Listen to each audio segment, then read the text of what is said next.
올해 이렇게 청년들을 수련회에서 만났는데 교회에 다시 오게 되어서 얼마나 기쁜지 모릅니다. 특별히 개척하셔서 6년 동안 아름다운 교회를 일구신 문성욱 목사님과 함께 해온 성도님들 이렇게 얼굴을 뵙게 되어서 하나님께 감사드립니다. 오늘 주제는요, 헌신이라고 주제를 잡아봤습니다. 우리 청년부 헌신 예배인데요. 이 헌신이라는 걸 가장 잘 표현하는 성경 본문이 오늘 로마서 12장 1절 말씀이라고 저는 생각합니다. 너희 몸을 거룩한 산 제물로 드리라. 헌신이라는 게 몸을 드리는 거지 않습니까? 그런데 오늘 저는 이런 질문을 해봤습니다. 오늘 이 시대에 가장 어울리는, 또 하나님이 기뻐하시는 헌신은 무엇일까? 청년들의 헌신은 무엇일까? 교회의 헌신은 무엇일까? 이것에 대해서 한번 깊이 말씀을 묵상해 보면서 생각해 봤습니다. 그런데 재밌는 것은요, 이 로마서가 어떻게 이루어져 있냐면 로마서 1장부터 11장까지는 그 복음의 교리 말씀을 다루고 있는 거 아시죠? 우리가 은혜로 구원을 받는다는 것을 말해주고 있고요. 12장부터는 그 복음을 믿음으로 받아들인 사람들의 삶을 얘기하고 있는데 12장 1절에서 딱 얘기하는 겁니다. 자비하심으로 형제들에게 권하노니 너희 몸을 거룩한 산 제물로 드리라. 어떻습니까? 좀 부담스럽죠? 그래서 우리가 이 말씀만 딱 떼어놓고 생각하면요, 마치 우리가 오지에 가서 선교사로 헌신하는 것만이 헌신이라고, 또 가장 어려운 자리에 헌신하는 것만이 헌신이라고 생각하면서 그 다음 본문은 안 읽게 되는데요. 제가 좀 그 뒤에 말씀을 정리해 드리면 바울은 이 로마서에서는 한 번도 선교하라고 한 적이 없습니다. 자신의 선교를 위해서 기도해 달라고 하죠. 그리고 중요한 본문이 오늘 본문 4절 5절인데요. 거기 보면요, 마땅히 생각할 것 이상으로 생각하지 말랍니다. 그리고 믿음의 분량대로 각 지체들을 바라볼 것에 대해서 이야기하고 있습니다. 제가 말씀드리고 싶은 것은요, 헌신은 뭐냐면요, 아름다운 교회를 이루는 겁니다. 서로 다른 세대, 생각이 다른 사람들, 또 성별이 다르면 또 입장이 다를 수 있잖아요. 그런 사람들이 성령의 안에서 아름다운 교제를 이루는 것이 헌신이라는 것, 그것이 오늘 이 시대에 우리가 필요한 헌신이라는 것. 그래서 여러분들 헌신에서 헌신으로 나가자고 말씀을 드리고 싶습니다. 그 몸을 드리는 헌신은요, 우리의 믿음의 분량에 따라서 주님께서 오늘 우리에게 요청하시는 것은 헌은 뭐냐면 어떻게 보면 어른 세대를 표현하는 겁니다. 그리고 신은 뭐죠? 새로울 신. 이 청년 세대가 어울리지 않잖아요. 헌하고 신하고. 근데 하나의 단어가 되는 것, 어우러지는 것, 이 시대 주님이 요청하시는 것이다. 이 주장에 대한 본문의 근거를 몇 개 대려고 하는데요.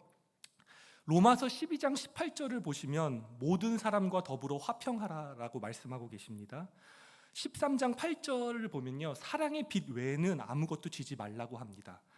14장 15장을 가면 더 구체화되는데요, 믿음이 연약한 자를 너희가 받되 그 의견을 비판하지 말랍니다. 14장 1절입니다. 15장 1절은 믿음이 강한 우리는 마땅히 믿음이 약한 자의 약점을 담당하라고 이야기하고 있습니다.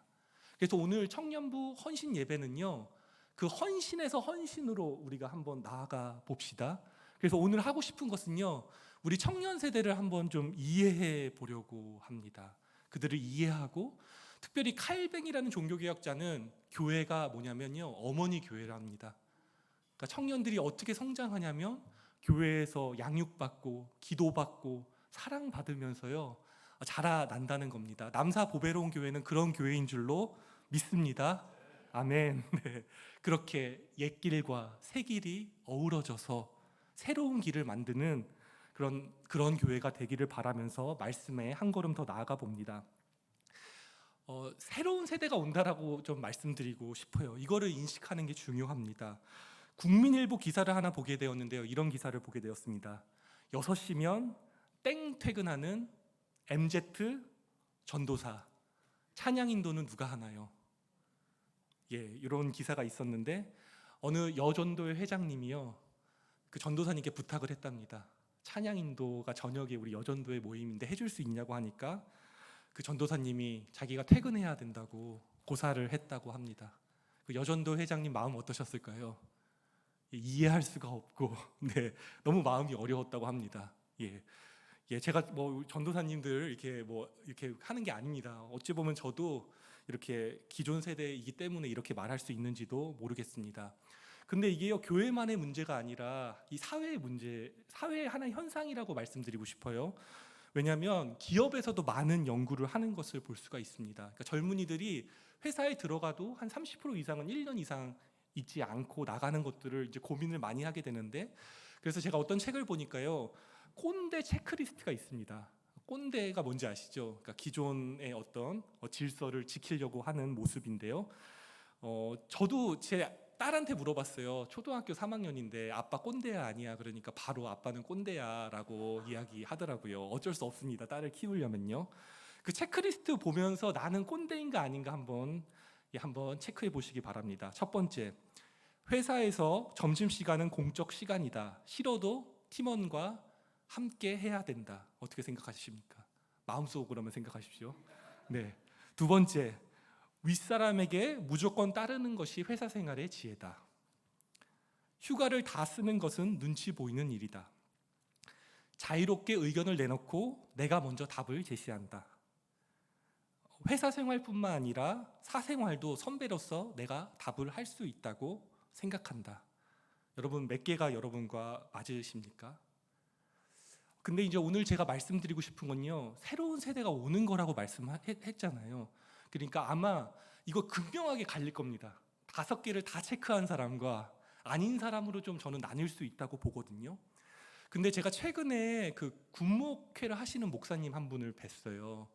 근데 그분께서 얘기하시는 게 군대의 청년 복음화율이 요즘에 몇 프로인지 아십니까?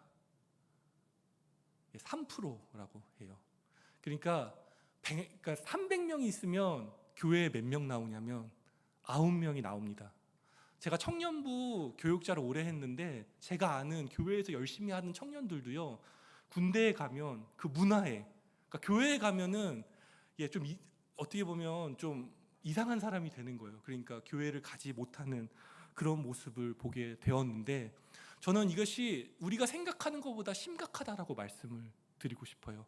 새로운 세대를 우리가 이해하고 받아들이고, 어떻게 보면 우리의 방식이 아니라, 물론 그 전통도 전해야 됩니다. 하지만 그들이 이해할 수 있는 방식으로 우리가 어떻게 전할 수 있는지 한번 제가 이제 좀 제시하고 싶은데요. 이 청년들을 대변하는 대표적인 노래가 악뮤의 후라이의 꿈입니다.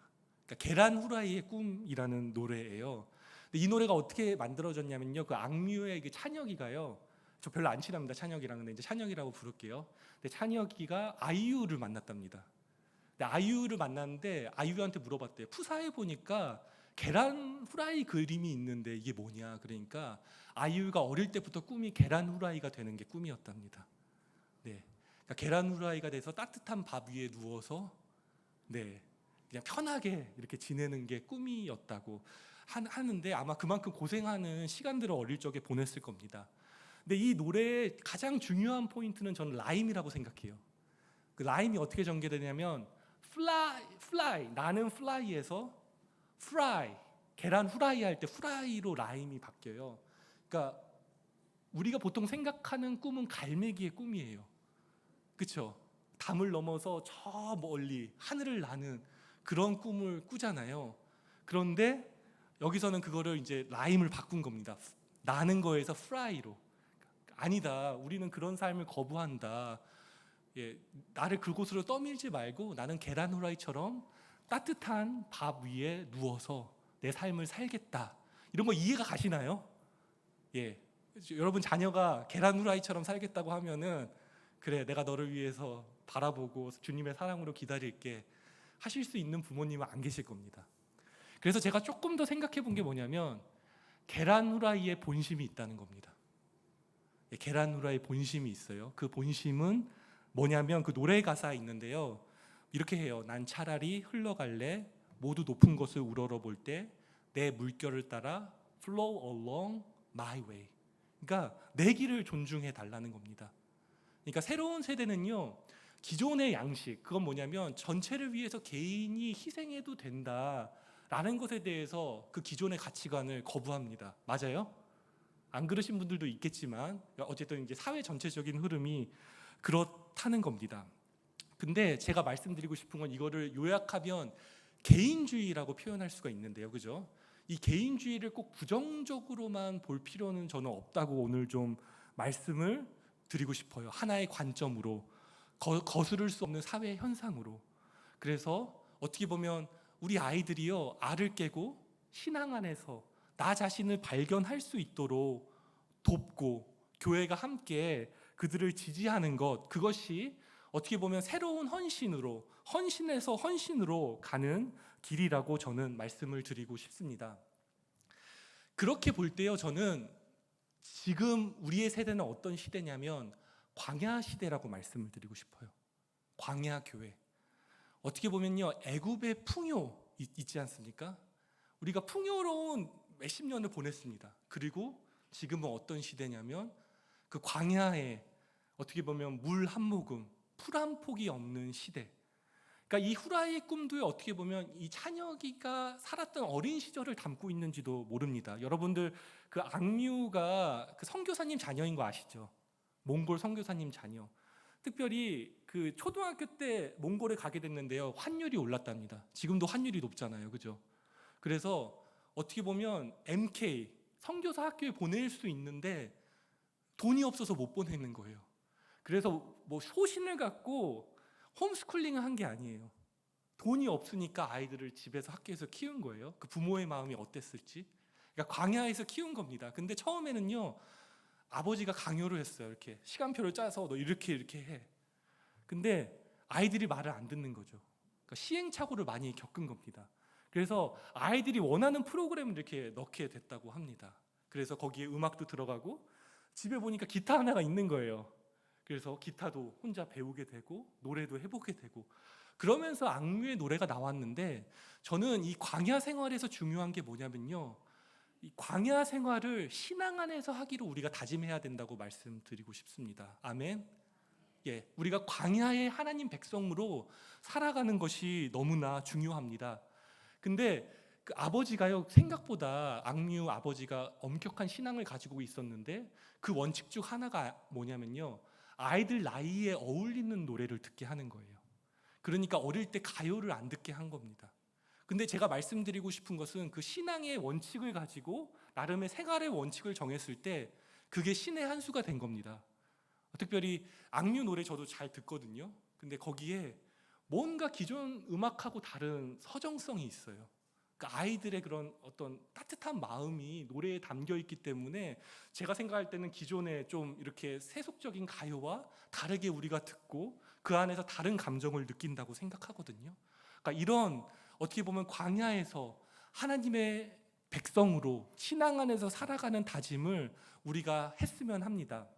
그러면서 제가 어떤 질문했냐면요, 이런 상상을 해봤어요. 제 설교를 듣고서 저기 앉아있는 청년 중에 하나가 그렇게 생각하는 겁니다. 악뮤는 그럴 수 있죠.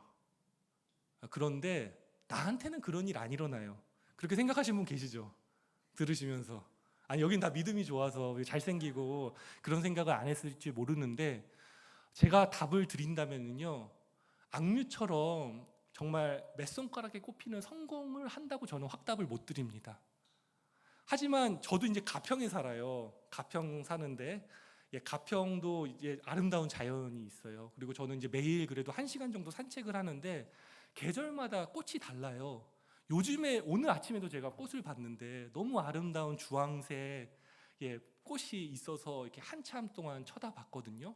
저는 그것을 보면서 희망을 가져요. 우리가 보면요, 엄청 화려한 장미만 꽂히고 나머지는 우리가 아무것도 아니라고 생각하는데, 자연을 보니까, 하나님이 창조하신 자연을 보니까 정말 그냥 이렇게 뭐 시멘트에 막 핀 작은 꽃 하나가 있는데 각자의 모양을 하고 있고 아름다움이 있다는 것. 그래서 우리 청년들이요, 믿음을 가지면 좋겠습니다. 우리 각자마다 내 알을 깨고 신앙 안에서 피울 아름다운 꽃이 있다는 것을 우리가 함께 바라보면서 나아갔으면 합니다. 그래서 제가요, 이 다음 어떻게 보면 미래 교회의 모델로 제시하고 싶은 게 그 광야의 하나님 백성의 모습인데, 청년들은 뭐냐면요, 여호수아 군대와 같이 세워져야 되고요. 그 다음에 부모 세대들은 모세, 아론, 훌과 같이 그들을 위해서 기도한다면 이 광야를, 광야 청년들이 어머니 교회와 함께 넉넉히 이기면서 자기의 꽃을 피울 수 있을 거라고 저는 믿습니다. 여호수아 1장 9절에서 이렇게 얘기하고 있습니다. 내가 내게 명령한 것이 아니냐, 강하고 담대하라, 두려워하지 말라, 놀라지 말라, 내가 어디로 가든지 너와 함께 하겠다. 이것이 주님께서 우리에게 주시는 약속입니다. 먼저 제가요, 청년들에게 제안을 하고 싶습니다. 여러분들은요, 저를 한번 보세요. 여러분들은 여호수아 세대입니다. 여러분들은 약속의 땅을 성취할 세대입니다. 여러분들은 광야의 떠돌이가 아니에요. 하나님이 부르신 하나님의 백성이라는 것을 여러분들 아셔야 합니다. 근데 이런 질문하고 싶습니다. 이 황폐한 현실, 광야 같은 현실에서 누가 꽃을 피워줍니까? 부모님이 해줍니까? 선생님이 해줍니까? 친구가 해줍니까? 할 수 없어요. 그 꽃은 누가 피워야 되죠? 하나님 안에서 자신이 피워야 됩니다. 그 척박한 땅을 뚫고 나와야 됩니다. 다른 사람이 해주면 안 돼요. 그렇죠? 누가 그 알을 깨주면 그 새가 나오지 못한다고 하잖아요. 그래서 제가 말씀드리고 싶은 것은요, 이 광야의 여호수아 군대는 칼을 들었습니다. 여러분들 칼을 드셔야 됩니다. 좀 무섭죠? 어떤 칼을 들어야 될까요?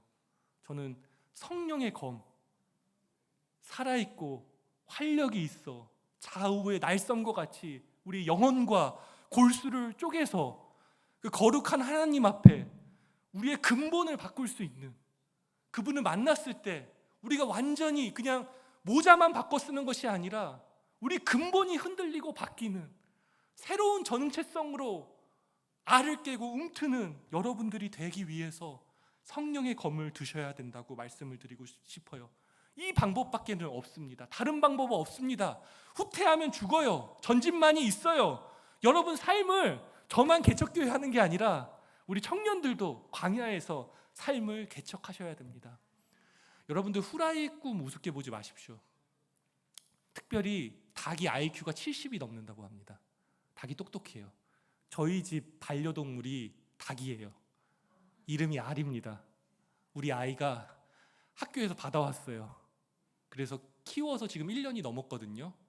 여러분들 저희 닭은요, 그 야생닭은 아니에요. 그래서 좀 온순하고 항상 제가 뭐 이렇게 작업하고 있으면 졸졸졸 쫓아오는 착한 친구인데, 착하더라도 위풍당당함을 잃지 않습니다.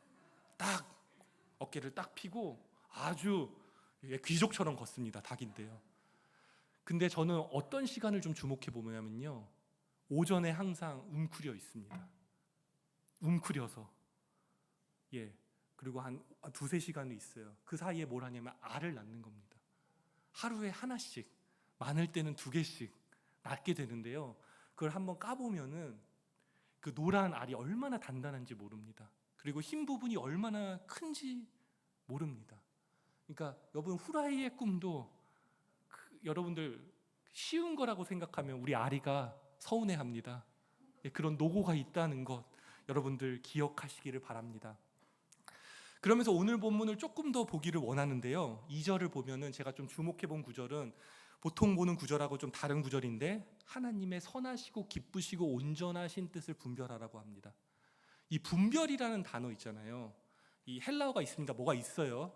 근데 이 용례들, 얘들을 찾아보면요, 저는 분별, 옳고 그름을 분별하는 것보다는 더 좋은 것은 테스트해보라는 말이 더 적당하다고 생각합니다. 용례를 보면요, 하나님의 선하시고 기쁘시고 온전한 뜻이 내 삶에 역사하는지 한번 테스트해봐라, 이렇게도 저는 번역할 수 있다고 봅니다.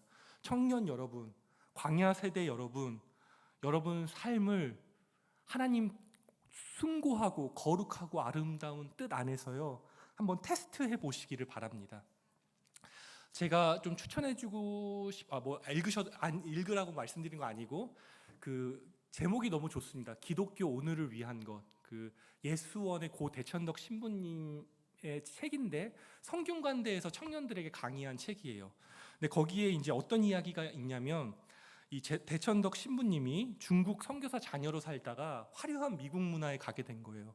그러니까 자신의 신앙이 한 번에 흔들려 버리고 너무 고달팠다고 합니다. 근데 이 신부님은 원래는 과학을 좋아해서 만약에 목회자가 되지 않았다면은 과학자가 되고 싶었대요. 근데 과학의 정신을 가지고요. 과학이 뭡니까? 여러 번 실험을 해서 그게 증명이 되면은 타당하고 진리가 되는 거잖아요. 그러니까 한번 성경도 그렇게 믿어보겠다고 생각한 거예요. 그래서 그날 결단한 게 뭐냐면 오늘부터 나는 성경 하루에 한 장씩 읽겠다. 그리고 그 성경대로 살아보겠다. 그래서 성경대로 살아봤을 때 하나님이 역사하는지 역사하지 않는지 테스트 해보겠다. 그런데 진짜 그렇게 살아보니까 하나님이 역사하시더라는 겁니다. 그래서 중요한 결정을 할 때가 뭐냐면요, 우리가 대천적 신부님이라고 하잖아요. 근데 원래는 이분이 장로교예요. 프린스턴 대학을 나오셨거든요. 그리고 장로교 선교사로 가려고 하는데 장로교에서는 선교사가 나갈 때 모든 걸 지원해 주는 겁니다. 그러니까 하나님이 역사할 공간이 없는 거예요. 그래서 자기가 모든 선교회를 알아봤는데 이 광야의 신앙생활을 할 수 있는 곳은 성공회밖에 없었던 거예요. 그래서 성공회는 그 신부라고 부르거든요. 그래서 대천적 신부가 됐는데 그것을 통해서 여러분들 이 광야 생활은요 기회면서도 위협입니다. 그죠? 여러분들이 이 광야 가운데 여러분 길을 잃을 수도 있어요. 하지만 구름 기둥, 불 기둥 가운데 함께 하신 하나님과 걸어간다면 신앙의 근본적인 질문에 대해서 답을 얻고 하나님이 공급하신다는 것을 경험하게 되고 또 광야의 길을 만드시는 하나님을 경험하게 되는 하나님 백성의 훌륭한 훈련의 장인 줄로 믿습니다.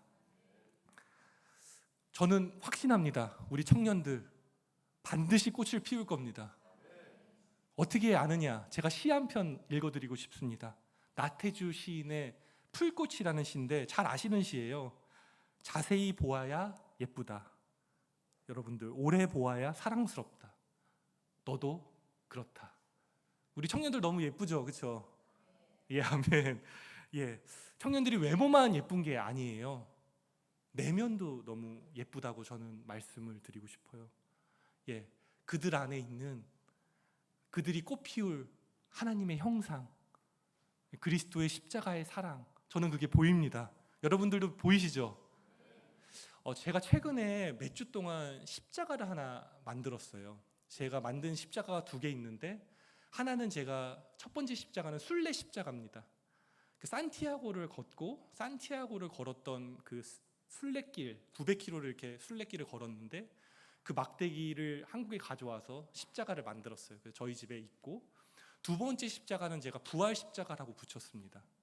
예, 특별히 제가 이제 영성원에 나와서 한번 저도 실험을 해보고 싶었습니다. 하나님 살아계시나. 그래서 저희 동네에서 할 수 있는 일들을 좀 해봤어요. 그러면서 매일 하나님과 씨름을 하면서 제가 받았던 어떤 심상을 했는데요. 그 문방구 가서 10,000원짜리 조각칼을 샀습니다. 그래가지고 그 원목을 하나 사가지고요. 그걸 팠어요. 진짜 손이 아파요. 예, 파가지고 근데 재밌는 게 뭐냐면요. 나무를 자세히 보면요.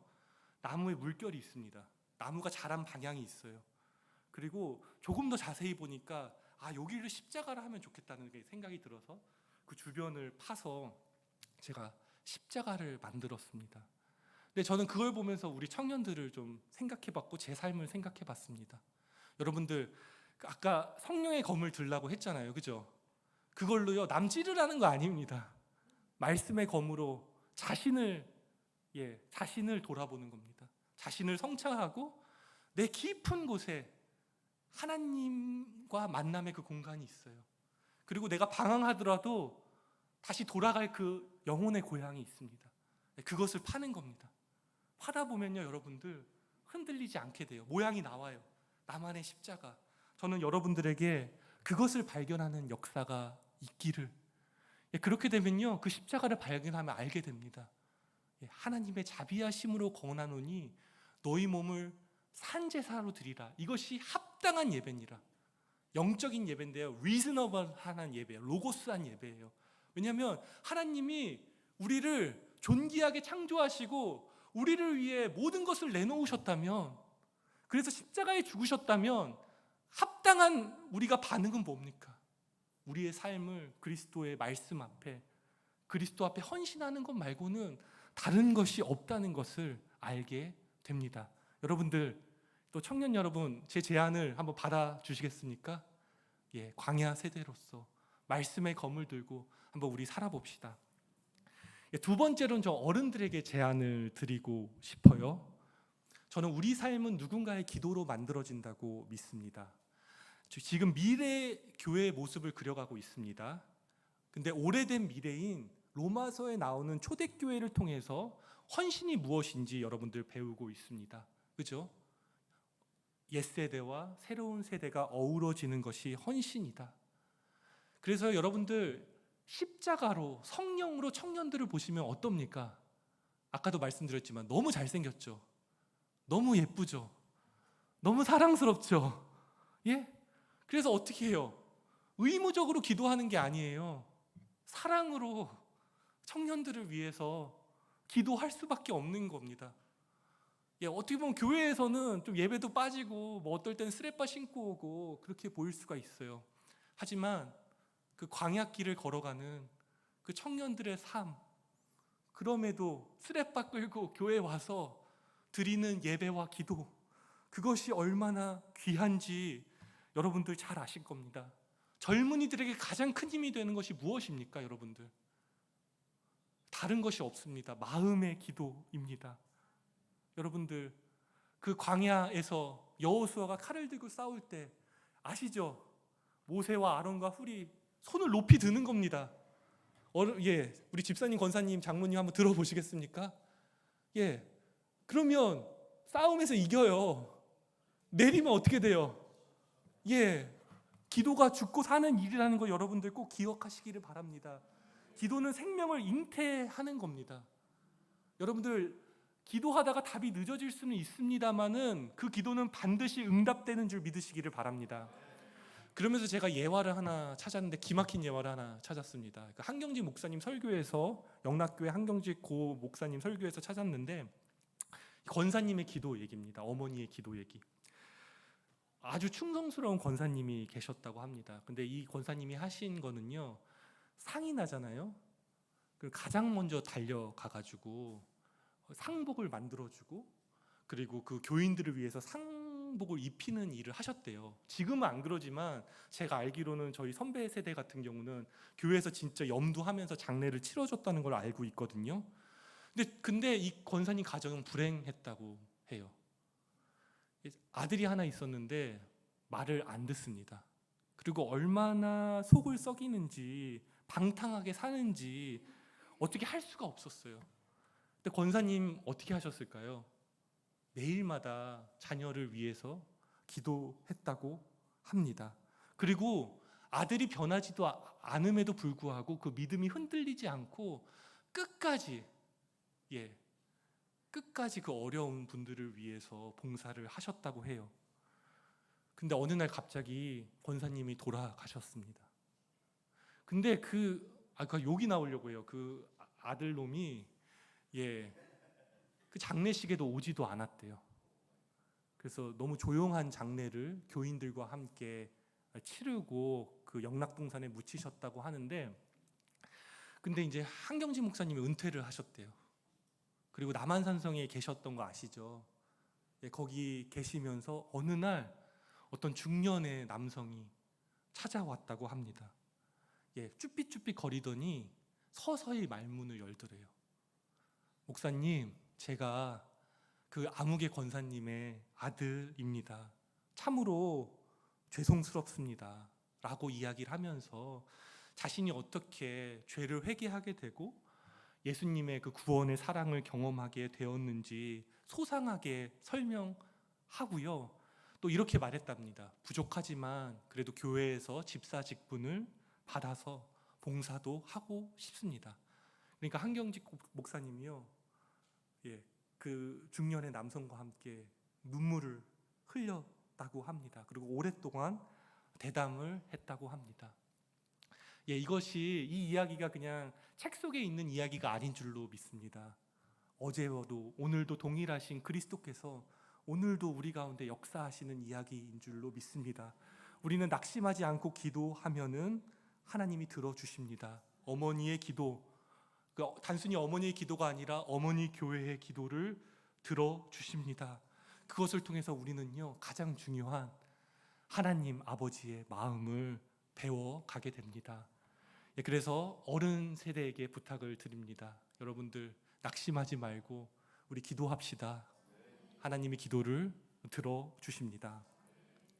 이제 말씀이 이제 마무리 단계로 갑니다. 이제 마지막 주제 결론으로 넘어가겠습니다.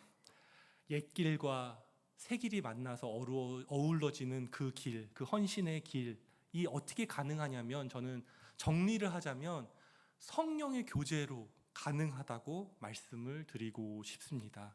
우리의 말씀과 기도가 깊어져서 우리 깊은 곳에 성령의 열매를 맺을 때, 사랑과 희락과 화평과 자비와 양성과 충성과 온유의 절제의 열매를 맺힐 때요, 무엇이 성취되냐면 로마서 14장 17절이 성취됩니다.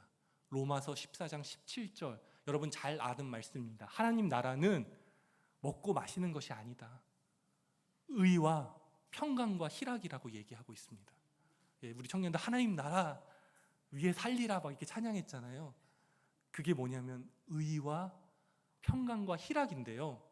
이 여러 번역의 성경들을 보게 되면은 의, 평강, 희락은 좀 개인적인 것 같아요. 내가 평강하고 내가 기뻐 이건데, 다른 번역을 보게 되면 의와 평화와 기쁨이라고 얘기하고 있습니다.